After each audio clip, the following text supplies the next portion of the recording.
I have to tell you, you are such a trailblazer in this industry, Oh, really representing so many strong, physically strong, yes, but also characters with a strength and vulnerability.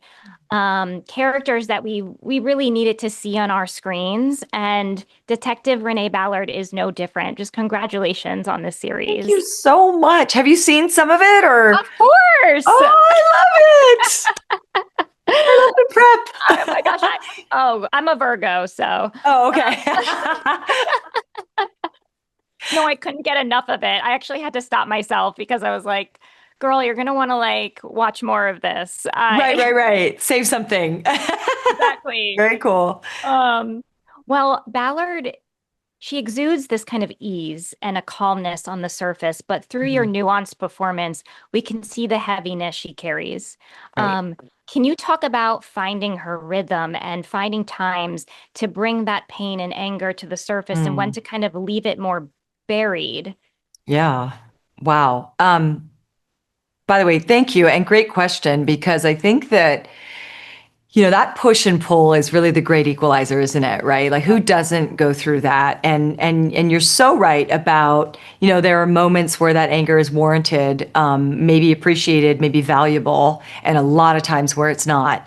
And so I think that, especially for women, that stuffing of emotion so that we can survive or get through what it is that's in front of us it's very unique to women.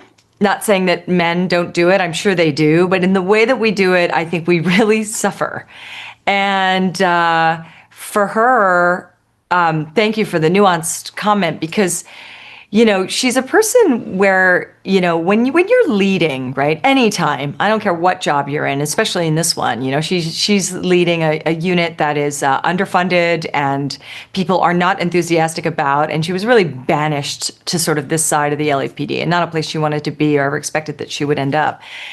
And so in doing that, I mean, she may have her feelings about that, but you have to still lead these people, and you can't do it with resentment, and you can't do it without a whole heart. And so she still has to forge forward, carrying the burden of not only what happened to her, but then the result of what happened to her when she spoke about it, and what happened to her career and everything she worked so hard for. And yet, through all of that, you still have to care about your victims and their families, and that is why she exists. And to veer away from that because of your own circumstance, I think is a disservice to the profession and to what it is that she's trying to accomplish in her career. And it takes a really strong person to do that, right? To take themselves out of the equation as much as they can to be in service to the public. And I think that was something that I learned from my mentors. You really can't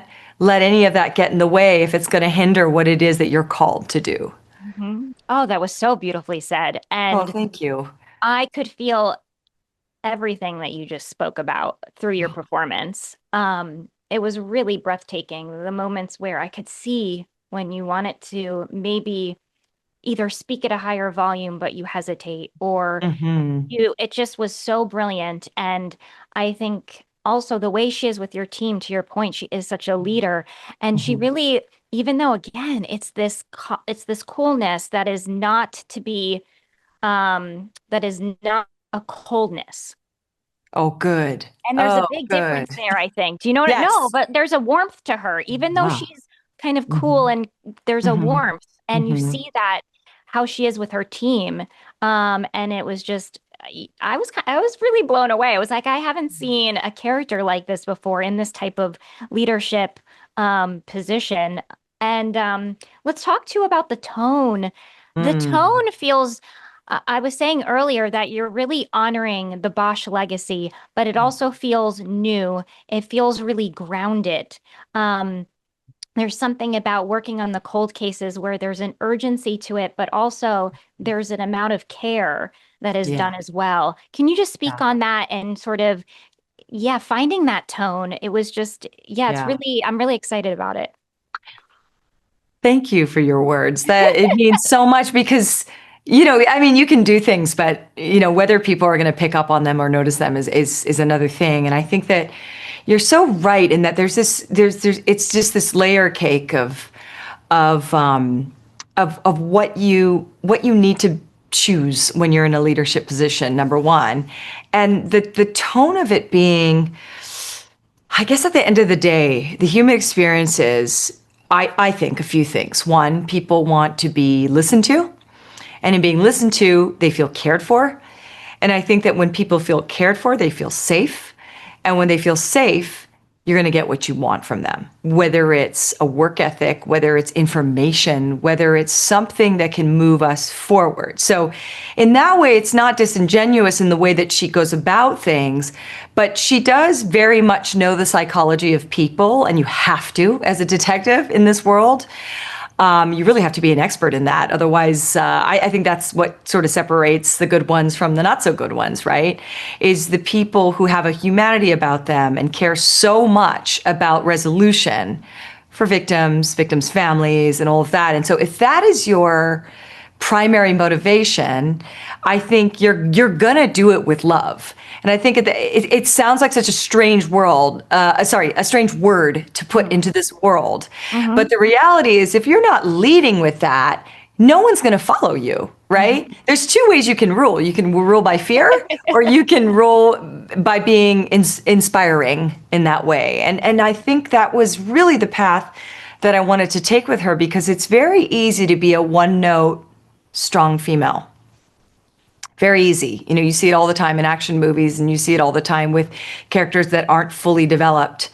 But without the vulnerability, I don't think there's strength in showing no emotion. I don't think there's strength in cutting people off or having a coldness to you. I think the strength lies in those moments where you see people, they know you see them, and it changes them.